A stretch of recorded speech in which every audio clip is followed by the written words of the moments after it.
राधे राधे। जय श्री कृष्ण। तो मित्रों, आज हम अपना 23वां एपिसोड इस आध्यात्मिक यात्रा का रिकॉर्ड कर रहे हैं। तो पूर्ववर्ती एपिसोड्स की तरह ही इस पर भी एपिसोड नंबर 8 में जो चैनल और मेरे द्वारा जो डिस्क्लेमर दिया गया है वो पूरी तरह से लागू है।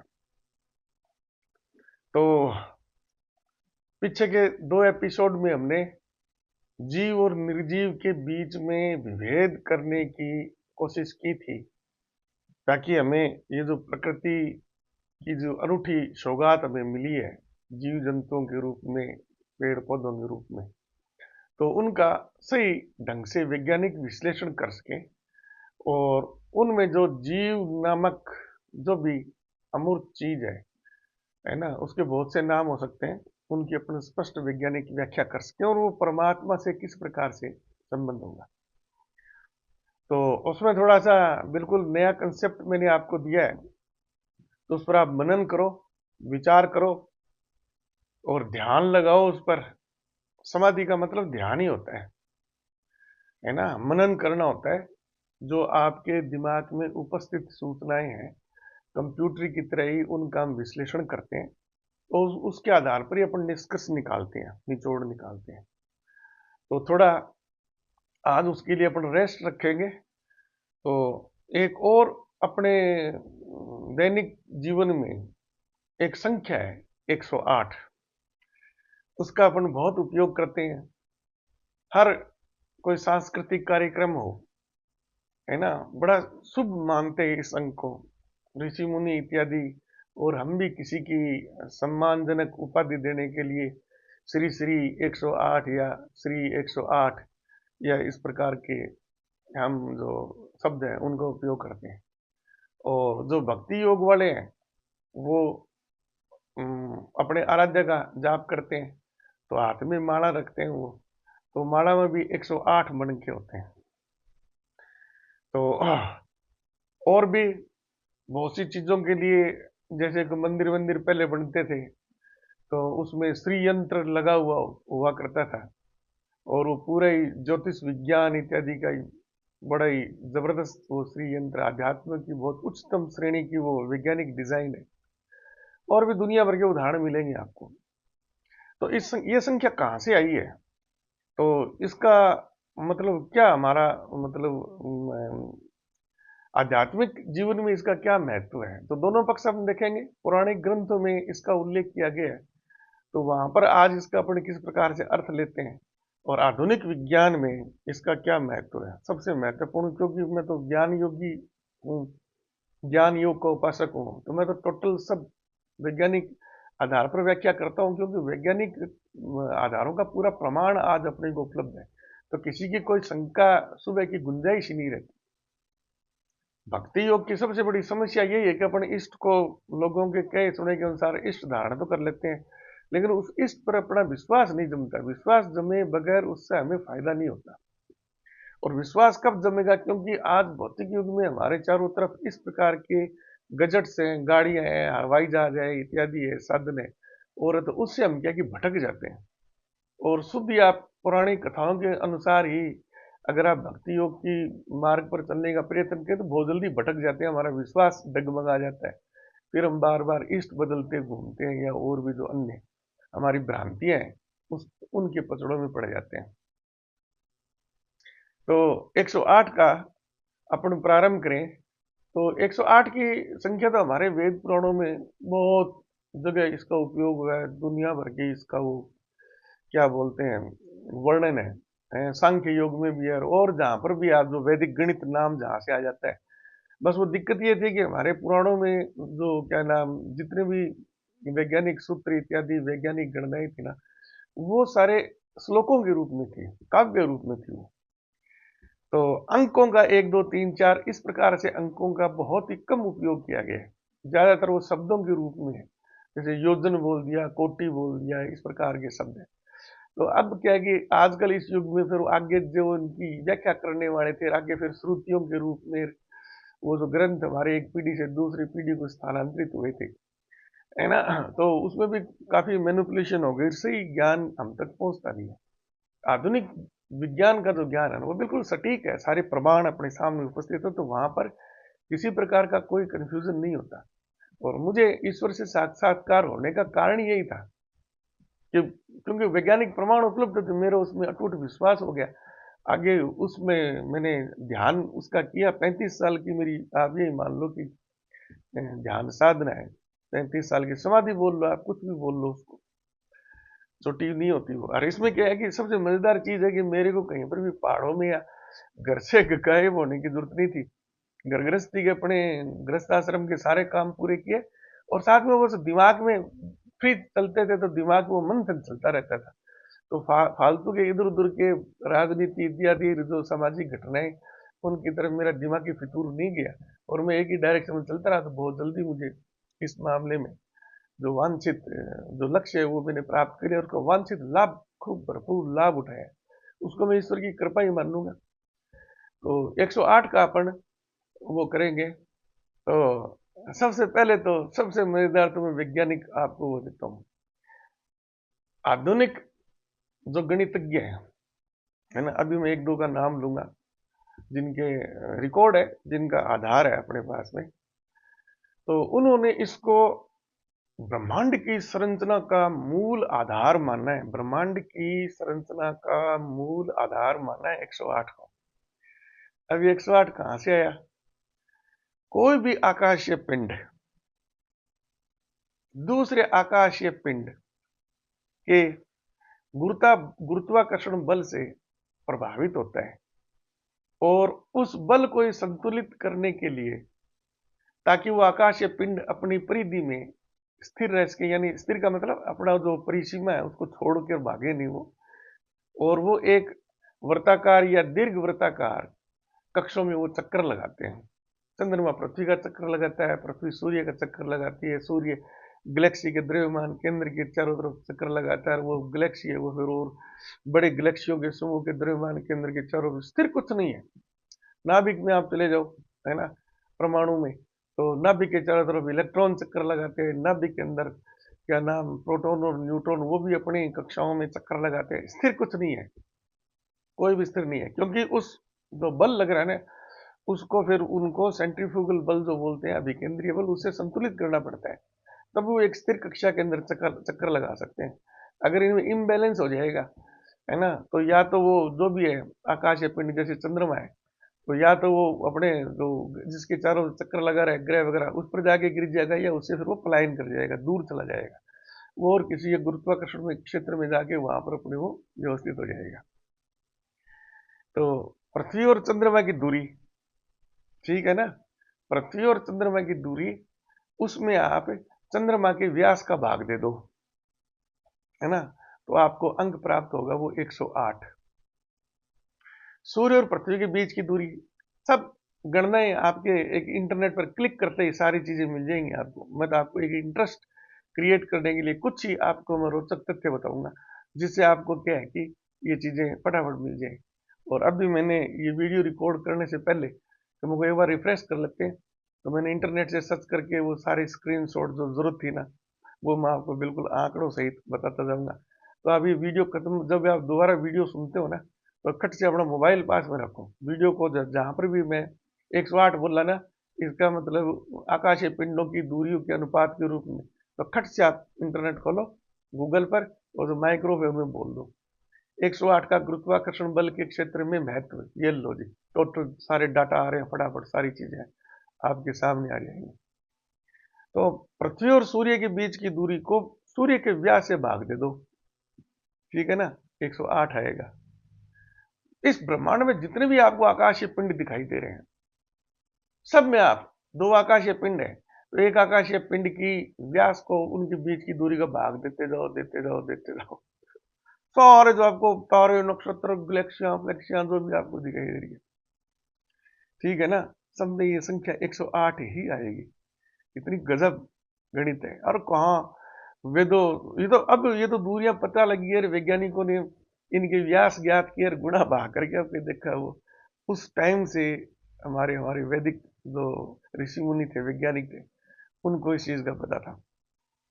अब ये जो 108 संख्या है ना, ये एक और बहुत ही महत्वपूर्ण वो है, संख्याएं हैं, वो बहुत ही महत्वपूर्ण। तो वो भी क्या है कि अपने यहां से ही निकला है। अब मैं, क्योंकि वो इटली का जो वैज्ञानिक है ना, तो उससे संबंधित है, तो मैं आपको एग्जैक्ट नाम बताऊंगा मैं।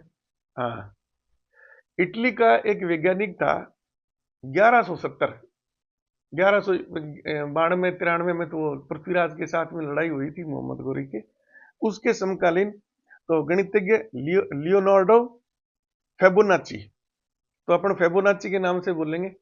तो उस टाइम ये उसका जीवन काल है, ये मतलब जो भी है, ये जितने भी 50-60 साल जिए, उससे अपने को मतलब नहीं है। तो इसने क्या है कि संख्याएं दी थी, और उन उन संख्याओं को बोलते हैं फेबोनाची संख्याएं। ये संख्याएं क्या है? ये संख्याएं प्रकृति का जो मूल है ना, मूल जीव जंतुओं से संबंधित है, ये मेन चीज ये है। तो जीव जंतुओं का ये मतलब आप ये मान लो भगवान है ये।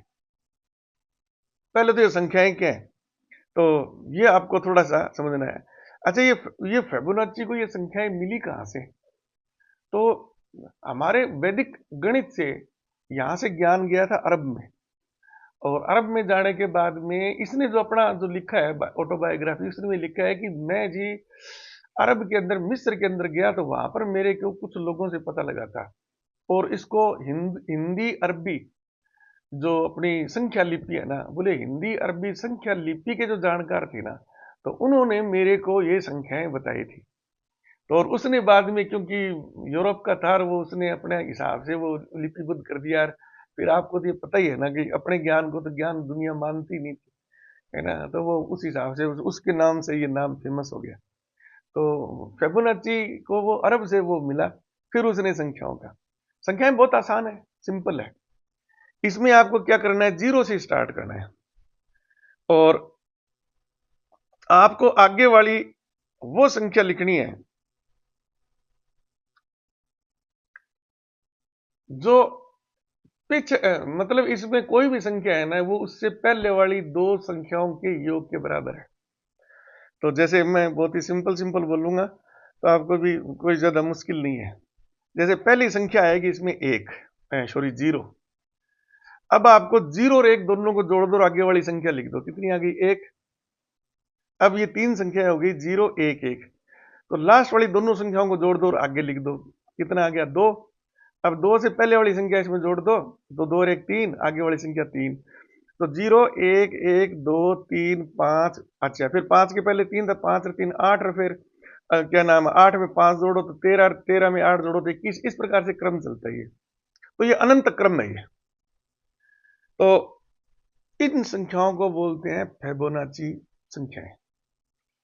अब ये संख्याएं है क्या, इनका आप ग्राफ बनाओगे ना संख्याओं के हिसाब से, तो सर्पिलाकार बनता है ये। पहले छोटा सा, फिर वो चक्कर और बड़ा, फिर चक्कर और बड़ा, फिर चक्कर और बड़ा, चक्कर और बड़ा। और इसका सबसे आप बेस्ट उदाहरण, आप प्रकृति में बहुत से इसके उदाहरण मिल जाएंगे। तो जो शंख होते हैं ना, अपने शंख, शंख में देखा होगा आपने, एक तरफ उसका खुला मुंह होता है और एक तरफ बंद मुंह होता है। बंद मुंह की तरफ ना गोल गोल ऐसे घेरे हैं। वो जो शंख की आकृति बनती है ना, वो फिबोनाची संख्याओं के हिसाब से आकृति बनी है। आगे संख्याएं और भी बड़ी बड़ी बड़ी बड़ी होती जाएंगी। तो जैसे मान लो कि इसमें थोड़ा सा भी अपन इसमें 24 संख्याओं तक चलते हैं ना, तो 24 संख्याओं तक ये संख्या बन जाती है। तो 24 तक की कितनी पहुंच जाएगी, ज्यादा आंकड़ा नहीं है, छोटा सा ही है। तो जीरो एक एक, और फिर दो और तीन, पांच के बाद आठ, तेरह, 21, 34, 55, 89, 144, 233, 377, 610, 900, 987, 1597, 2584, 4181, 6765, 10,946, 17,711, 28,657, यानी 24 अंकों तक की इसकी जो श्रेणी चलती है, उसमें 28,000 तक का अंक आ गया। तो ये बहुत शीघ्रता से बढ़ता है ये। तो वो जो शंख का जो घेरा है ना, वो पहला घेरा बहुत ही पतला पतला होगा, दूसरा उससे मोटा, तीसरा इससे मोटा, चौथा इससे मोटा, वो तीन चार घेरों में शंख की, और बड़ा शंख क्या नाम है ना। तो 24 चक्रों वाला शंख तो है ना, आप ये मान लो कि बहुत बड़ा हो जाएगा, इतना बड़ा। अब ये तो हो गया आपका जीवों का, है ना, जो मतलब समुद्र में रहने वाले जीव है। अब अपन वनस्पति पर चलते हैं इसका। तो वनस्पति पर आप इसका उदाहरण सब पेड़ों में मिलेगा आपको। समझ गया आप? है ना? पृथ्वी का मतलब पेड़ उगने से पहले उसको जीरो मान लो, फिर पेड़ उग गया तो पेड़ का एक तना है, वो हो गया एक। फिर आगे उसकी शाखाएं निकलेंगी। तो पेड़ से जो पहले प्रमुख शाखा निकली है, फिर उसके आगे जो उप शाखाएं निकली है, फिर और पतली पतली शाखाएं निकली, फिर और पतली पतली, जो और पतली और पतली, फिर लास्ट में पत्ते लगे, फिर उन पे फूल लगे। तो उन शाखाओं को आप गिनते जाओ, वो आपको फिबोनाची संख्या के रूप में ही मिलेंगी। अगर आपने कांट छांट के रूप में बदमाशी की हो तो एक अलग बात है। प्राकृतिक रूप से जितने भी पेड़ पौधे हैं ना, सबकी संरचना फिबोनाची संख्या के रूप में है। और चलो, अब सब प्रकार के फूल तो क्या है कि अंदरूनी संरचना आपको थोड़ी सी दिक्कत आएगी, आपको सूक्ष्मदर्शियां भी लेनी पड़ सकती है और लेनी पड़ सकती है। लेकिन कुछ अपन मोटे मोटे उदाहरण ले लेते हैं। जैसे ये लिली वगैरह के इस प्रकार के जो फूल है ना, सूर्यमुखी है, लिली है इत्यादि, तो ये काफी बड़े बड़े होते हैं। तो इन इन क्या नाम है, इनकी पत्तियों की आप गणना कर लीजिए, इनके अंदर बीजों की आप गणना कर लीजिए, है ना। वो इंटरनेट पे करेंगे तो आपको चित्र वगैरह सभी आ जाएंगे। जैसे सूर्यमुखी का देखा होगा फूल करीब इतना बड़ा होता है। तो पहले तो आपको वो छोटे छोटे से ऐसे दिखाई देंगे, लेकिन पूरा पक जाता है ना तो बीज उसके बिल्कुल स्पष्ट हो जाते हैं, काले काले रंग के होते हैं, और उनको आप खूब आसानी से वो कर सकते हो। तो आप क्या है कि एक बीज केंद्र से आपको उसकी जो लाइन चलेगी ना, टक टक टक बाहर की तरफ, तो कहीं तक वो 11 अंक तक मिलेगी, कहीं पर 13, तो वो बिल्कुल फिबोनाची संख्या आकृति में बढ़ती हुई जाएंगी वैसे। फिर उसके केंद्र से आप बीज गिनना शुरू कर दो, है ना। तो एक के बाद में दो आएगा, दो के बाद तीन, के बाद में पांच, के बाद में आठ, के बाद में तेरह, तेरह अच्छा 13, 8, 21, और इस प्रकार से वो। और अगर 24 तक का बीज चला गया ना तो लास्ट में 28,000, बहुत है ज्यादा ही। तो इतना पहुंचता नहीं, 10-12 तक उसकी वो तो फूल ही कंप्लीट हो जाता है। लेकिन बीजों के सबसे भारी व्रत के अंदर जो संख्या आएगी ना, वो उसी उसी प्रकार से आएगी। तो अच्छा, इनकी फूलों की एक और विशेषता है। जो बड़े फूल हैं जिनमें फिबोनाची की संख्या स्पष्ट दिखाई देती है ना, वो सारे के सारे फूल है ना, वो जो पेड़ है वो प्रकाश संवेदनशील होते हैं। यानी जब सूर्य उदय होगा ना तो सूर्य की तरफ मुंह होगा, दोपहर में सीधा हो जाएगा, और शाम को क्यों मजा। अब आप जी चलते जाओ, करते जाओ विश्लेषण, तो ये मतलब वनस्पति यानी जीव जंतुओं का ये एक प्राण मान लो, फिबोनाची संख्या है ना, वो उनके लिए वेद वेद मंत्र है वो। ठीक है ना। तो इस प्रकार से आप इसमें देखते जाओ, बड़े इंटरेस्टिंग चीजें आएंगी। अब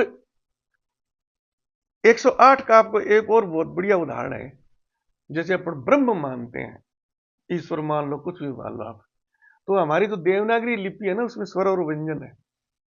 तो इसमें जो आपके देवनागरी लिपि के ब्रह्म, ब्र, ब, र, है और मैं, ये चार अक्षरों का संयुक्त है, ये ब, र, है, मैं। इनके देवनागरी जो अपनी जो लिपि है उसमें अंकों का जो स्थान है, ब का स्थान 23, र का स्थान 27, है का स्थान 33 और मैं का स्थान 25।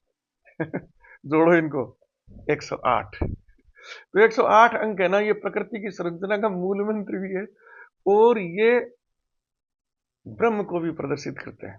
अब ये फिबोनाची की संख्या है ना, इसका और 108 का क्या संबंध है? ये फिबोनाची की संख्या, ये सब है ना इस 108 से ही उत्पन्न हुई है। तो इसके लिए ना आपको एक गोल्डन रेशियो है, स्वर्णिम क्या नाम अनुपात। फिबोनाची की ये सब अपने जो आदि ग्रंथ थे ना, उनमें श्लोकों के रूप में वर्णित है ये। अब आज के वो जो संस्कृत के जो प्रकांड विद्वान है ना, अब उनका वो सही अर्थ कितना समझते हैं वो एक अलग बात है। लेकिन शुद्ध रूप से अब इसको गौर करके कोई संस्कृत का प्रकांड प्रकांड विद्वान इसकी गणना करेगा ना, तो बिल्कुल ये फिबोनाची की संख्या है वगैरह, ये जो जो मैं बोल रहा हूँ ना, जो क्या नाम है फिबोनाची लियोनार्डो के पल्ले पड़ गया है ना, वो सारा अपना मूल ज्ञान यहाँ से था वो टोटल। तो ये जो गोल्डन रेशियो है ना, ये क्या है? ये है बहुत ही सिंपल चीज है। फिबोनाची की कोई भी दो संख्या है बाद वाली संख्या में पहले वाली संख्या का भाग दे दो आप। जैसे इसमें एक जीरो और एक के बाद में दो आएगा और दो के बाद में तीन आएगा, तो तीन में दो का भाग दे दो और दो में एक का भाग दे दो, और इस प्रकार से आप चलेंगे ना, तो चार पांच संख्याओं के बाद में इनका जो अनुपात है ना वो स्थिर होना शुरू हो जाता है। और वो अनुपात जैसे जैसे संख्या बढ़ती जाएगी अनंत तक चले जाओ, तो लास्ट वाला जो अनुपात है ना बचेगा, वो आपका वो पहले हो जाता है 1.6 1.8, इस प्रकार से संख्याएं उसमें दशमलव के बाद में अंत में वो 1.618 की इस प्रकार से स्थिर हो गया वो। तो फिबोनाची की कोई भी दो संख्याओं का अनुपात जो है उसको स्वर्णिम अनुपात बोलते हैं। और इसका उपयोग कहाँ कहाँ नहीं होता आप मेरे से पूछो। कंप्यूटर साइंस में इसका होता है, डिजाइनिंग में इसका होता है, ज्योतिष में इसका होता है, संगीत में इसका होता है, चित्रकारी में इसका होता है। मतलब कोई सीमा नहीं है, इतनी सटीक गणना इस अनुपात से होती है। इसको इसलिए इसको स्वर्णिम अनुपात, गोल्डन रेशो इसको बोला गया। अच्छा, अब इन संख्याओं से गोल्डन रेशो और क्या नाम फिबोनाची की संख्याओं से अपना जो एकदम परम जो शुद्ध जो अंक है 108 है ना, वो कैसे संबंधित इसमें फिबोनाची की जो संख्याएं हैं है ना, जैसे एक है दो है, ये 8 तक तो अपने को कोई प्रॉब्लम ही नहीं है। तो अब इसमें आगे 13 आ गया, तो 13 में दो अंक है, उन दोनों अंकों को जोड़ दो, 3 एक 4। आगे 21 आ गया तो 2 और 1 3। आगे 34 आ गया तो 4 3 7। इस प्रकार से 9 से फालतू जैसे जोड़ आ जाता है, ज्यादा आ गया ना, फिर उनको फिर उस प्रकार से वो संक्षेप में कर दो। इसका भी एक वो है अपने संस्कृत में बड़ा है कुछ इसमें 10 दशमलव करना या कुछ इस प्रकार से है उसका, जो अपने छोटी क्लास में तो तीसरी चौथी पांचवी कक्षा में स्थानीय मान निकालते थे ना, तो उस प्रकार से उनका, तो ये जो स्थानीय मान जो इसका अपने निकालेंगे ना, यानी फिबोनाची की संख्याओं को अंत में अपन को उनको विभाजित करके और उनको अपने जैसे 24 संख्याएं हैं उनको अपन ने दशमक जो सिद्धांत के अनुसार यानी सभी डिजिट्स को जोड़कर अंत में अपने को 9 पर लेके आना है, उस प्रकार से इन संख्याओं को लिखेंगे तो संख्या पता क्या बनेंगी आपको, 24 ही बोल रहा हूं मैं। जैसे 0 1 1 2 3 5 8 4 3 7 1 8 9, फिर उसके बाद में 8 8 7 6 4 1 5 6, फिर 2 और फिर 8 1। अब ये क्रम पूरा हो गया। अब आगे जितनी भी संख्याएं आएंगी ना, तो इन्हीं की रिपीटेशन चलेगी, ये 24 ही अंक आते जाएंगे, बार भी इसी क्रम में आएंगे, अनंत तक चलते जाओ आप। अब इन अंकों का जो योग है ना, ये जो फिबोनाची की संख्याओं का दशमक के रूप में इसका है वो दशमलव समतुल्य। दशमलव समतुल्य अंकों में जब इनका हम परिवर्तन करते हैं, इसमें जो एक छोटी श्रेणी बन गई है, छोटी इकाई बन गई 24 अंकों की, उनका योग भी 108 ही है। तो इतनी आश्चर्यजनक जानकारी है, मतलब कुछ और दुनिया भर का इसमें पूरा क्या नाम विस्तार से इसका इतना वर्णन है रहस्यमयी परंपराओं और अंक शास्त्र में, और जितने भी अपनी पौराणिक जो जितनी भी घटनाएं जो विचित्र जो चीजें संख्या है ना, उनके सब के मूल में आपको 108 ही मिलेगा। ऐसे नहीं अब ये अपने जो बाबा लोग बैठ जाते हैं वो मण के हाथ में उनके रुद्राक्ष की मणा डाल ली, उनको कोई पूछे कि जी 108 ही क्यों इसमें मण के होते हैं, 107 क्यों नहीं की, 109 क्यों नहीं की, है ना। अच्छा, बाकी और देख लो आप, ये जो बाकी जो संस्कृति है ना, जो इस्लामिक संस्कृति है, वो भी माला रखते हैं, लेकिन उनकी इस प्रकार कॉन्सेप्ट नहीं है, तो वो कोई छोटी बड़ी मर्जी उतनी लिए घूमते हैं। अपने तो अगर एक मन का भी कम हो गया तो उस माला का अपन उपयोग नहीं करते, आपको पता होना चाहिए। 108 तो उसमें मण के हो जाएंगे, और एक जो एक वो लंबा सा एक मण का वो उसकी माला की 108 मण के समाप्ति होने गिनती का वो सूचक है, उसको पर्वत जो मोती बोलते हैं, है ना। उसका मतलब वो उसको गिनना नहीं है, वो आपका स्टॉप पॉइंट है, वो बैरियर पॉइंट है। फिर आप उसको माला दोनों क्रमों में उल्टा फेरो या सीधा फेरो, तो इसका भी एक बड़ा वैज्ञानिक वो है कारण। जैसे प्रकाश की किरण कांच में गिरी, कांच में गिरने के बाद में वो क्या वापस लौटती है परावर्तित होकर। तो ये ज्ञान का एक स्रोत है, जो एक से लेकर 108 तक जो भी मंत्र आपने गायत्री मंत्र वगैरह कुछ भी जाप किया है, तो वो पूर्ण होने के बाद फिर उल्टा घुमाओ उसको मन के, फिर माला उल्टी पकड़ो और उल्टी उसकी घुमाओ, तो यानी वो परावर्तित जो भी ऊर्जा है ना, आपसे उत्पन्न हुई है, वो परावर्तित होकर इस ब्रह्मांड में वापस आपके पास आएगी। तो उसका और वो क्या नाम, उसका उतने तुम्हारा। अब आओ भाई श्री यंत्र, है ना, तो श्री यंत्र क्या नाम है, आप श्री यंत्र लिखो मतलब इंटरनेट पर, एलो जी, इतने में ही क्या है कि ये भी एक बहुत ही चमत्कारिक डिजाइन है, जैसे अपना स्वास्थ्य का निशान है ना, ये उससे तो ये बहुत ज्यादा वैज्ञानिक है ये। अब मेरे मोबाइल में क्या है कि वो थोड़ा स्क्रीनशॉट लेते थोड़ा सा कट गया, लेकिन इसे पहचान जाओगे आप। ये देखो, ये श्री यंत्र है, दिखाई देगा ना। ये अंदर क्या है कि त्रिभुज बने हुए हैं इसमें, और उन त्रिभुजाकार आकृतियों के कटान बिंदु बनते हैं। उन कटान बिंदुओं में जहां पर तीन तीन रेखाएं मिलती है ना, उनको अपन बोलते हैं इस श्री यंत्र में मर्म बिंदु बोलते हैं। श्री यंत्र में इस प्रकार से तीन तीन रेखाओं के कटान बिंदु से 54 मर्म बिंदु बनेंगे, और इनमें शिव और पार्वती का प्रतीक, या क्या नाम, प्रकृति और पुरुष, जो अपने धार्मिक ग्रंथों में वो लिखा हुआ है। और या आप इसमें मतलब इसको क्या बोल सकते हो आप, जो भी आप इनको नाम लो, है ना। चार्ज के रूप में बोलेंगे तो पॉजिटिव और नेगेटिव बोलेंगे, पदार्थ के रूप में बोलेंगे तो मैटर और एंटी मैटर बोलेंगे। ये नहीं एक ही चीज के दो प्रतिरूप है, इन दोनों को मिलाने से संपूर्ण ब्रह्मांड बन जाता है, और ये दोनों मिलकर हम संपूर्ण ब्रह्मांड की ऊर्जा के रूप में हो जाएंगे, अमूर्त अमूर्त रूप में, है ना। तो पूर्ण ईश्वर हो गया, और वो मूर्त रूप में है, तो जो सृष्टि हमें दिखाई दे रही है वो है ये। तो पुरुष और प्रकृति, तो प्रत्येक कटान बिंदु में दो दो गुण है, तो 54 तो कटान बिंदु है, और दो दो इनके गुण हो गए, है ना। तो टोटल कितने गुण हो गए, 54 गुणा में दो, 108। ये भी आपको 108 अंक ही प्राप्त होता है। अच्छा, ज्योतिष में और ज्योतिष की गणनाओं में क्या नाम, आपके 9 ग्रह 12 राशियां, तो क्या नाम है, और तो इसमें आपको क्या नाम है, चंद्र वगैरह मिलाकर जो अतिरिक्त है ना, आपके 27 ग्रह चंद्र, ये सारे वो बनते हैं जिससे ज्योतिष की गणना होती है। और इनको 4 भागों में विभाजित करके गणना की जाती है, तो टोटल जो इसका ज्योतिष का जो फलादेश निकलता है ना, 27 को 4 से गुणा करो, वो भी आपको 108 ही अंक प्राप्त होता है। भगवान बुद्ध की 108 प्रतिमाएं, अपने देवताओं के 108 नाम, एक वो क्या नाम, सरसेन सर्किल स्टोन हेंज का व्यास। ये क्या है कि एक बहुत ही प्रागैतिहासिक क्या नाम संरचना है ये। जैसे एक बहुत बड़ा मंदिर हो ना, ये दरअसल ये क्या मंदिर था, उस मंदिर का अवशेष है ये, उस मंदिर का अवशेष है ये। तो इसमें आप गणनाएं कर लो, तो इसमें आपको क्या नाम, उसका जो स्टोन एज का व्यास आप नापोगे तो 108 फीट, उसमें खंभों की संख्या गिनेंगे तो 108, यानी हर चीज में वहां पर आपको 108 परिलक्षित होगा। और फिबोनाची की संख्या के आधार पर ही पिरामिड बनाए गए हैं। तो वहीं से तो उसको लोगों ने बताया ना जी, ये जो है ना हमारे हिंदू अरेबिक जो गणित है ना, उसके सिद्धांत पर ये कब, ये 5,000 साल पुराने पिरामिड है। बोले जी उसके हिसाब से हमारा वास्तु शास्त्र हुआ ये। तो उन्होंने खुद ने उसका श्रेय नहीं लिया। उनका कहना था जी हमारा कोई पूर्वज है ना, वो भारत गया था, हिंदुस्तान, और वहां से उसने वैदिक गणित सीखी, वहां से वो लेके आया था ये अंगणित के सिद्धांत।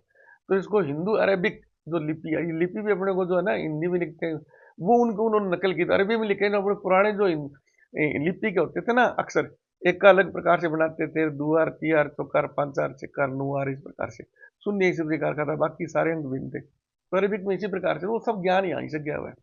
तो वह है, तो पिरामिड की संरचना है ना, वही जो शंख वाली आकृति है एकदम ऊपर, चलो सबसे पिरामिड के टिप पर, अब वहां पर चलो 1 फुट को आप इकाई मान लो, तो फिर उसका घेरा बढ़ाते जाओ आप, तो वो फिबोनाची की संख्या के रूप में घेरे जो जो बढ़ते जाएंगे ना, वो फैलता जाएगा फैलता जाएगा। तो पिरामिड के शिखर से नीचे की तरफ जो फैलाव है ना, वो जो उसकी तिखपन है, जो शंकु बनता है चारों, उसका फैलाव भी फिबोनाची संख्या के अनुरूप है। वो आइडियल है, ये देव की संख्या मानी जाती है। तभी तो बोलते हैं ना कि क्या नाम, पिरामिड के अंदर आपको देविक शक्तियों का अनुभव अनुभव होता है। अच्छा, और इसमें हो गया भाई, ये चैप्टर फिर लंबा हो गया। आप इसको इंटरनेट पे सर्च करो, देखो मजा आएगा आपको, 108 की महिमा आपको पता लगेगी, है ना। और फिर आप माला का वो महत्व मानेंगे, उसको धारण करते हैं, तो धारण करने का एक मकसद, माला का ये एक मकसद है ना 108 मणके का। तो आप क्या है कि उस परब्रह्म से साक्षात्कार होता है, कि जो माला में जो 108 मणि है ना, वो उसके प्रतिनिधि हैं परब्रह्म के। और ये सृष्टि के मूल में है, ये जितनी भी उत्पत्ति हुई है जीव जंतु इत्यादि की, अगर उसमें मूल में जाएंगे सारा ब्रह्मांड यार, ग्रह ग्रह नक्षत्रों के बीच की जो गुरुत्वाकर्षण उनके बीच की दूरी पर ही निर्भर करता है। तो वहां पर भी सब में ना ये 108 के हिसाब से ही उनकी गणना है, उनसे वो नजदीक भी नहीं आ सकते, दूर भी नहीं जाएंगे वो। अच्छा, एक और ये चीज ध्यान रखना, थोड़ी सी कभी आपको कंफ्यूजन हो जाए। जो दो पिंड, आकाशीय पिंड एक दूसरे की चारों तरफ चक्कर लगाते हैं ना, जैसे कि सूर्य और पृथ्वी इलेक्ट्रॉन नाभिक की चारों चक्कर लगाते हैं, तो ये बाकी के ग्रहों के गुरुत्वाकर्षण प्रभाव से प्रभावित होने के कारण इनका जो पथ बनता है ना, वो दीर्घ वृत्ताकार होता है। दीर्घ व्रत बोलते हैं। एक तो व्रत होता है बिल्कुल सब तरह से उसका वो व्यास बराबर रहता है।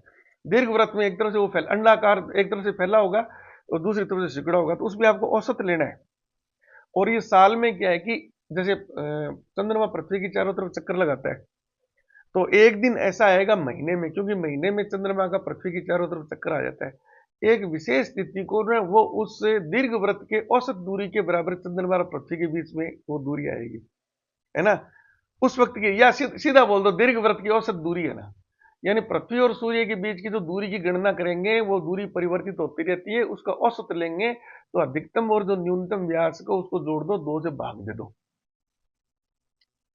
तो ऐसे ही चंद्रमा और पृथ्वी, तो चंद्रमा का व्यास और पृथ्वी और क्या नाम चंद्रमा के बीच की दूरी में भाग दोगे तो 108 अंक प्राप्त होगा आपको। ठीक है ना। तो अभी आज तो इतना ही। धन्यवाद। वीडियो को लाइक करो, शेयर करो, सब्सक्राइब करो।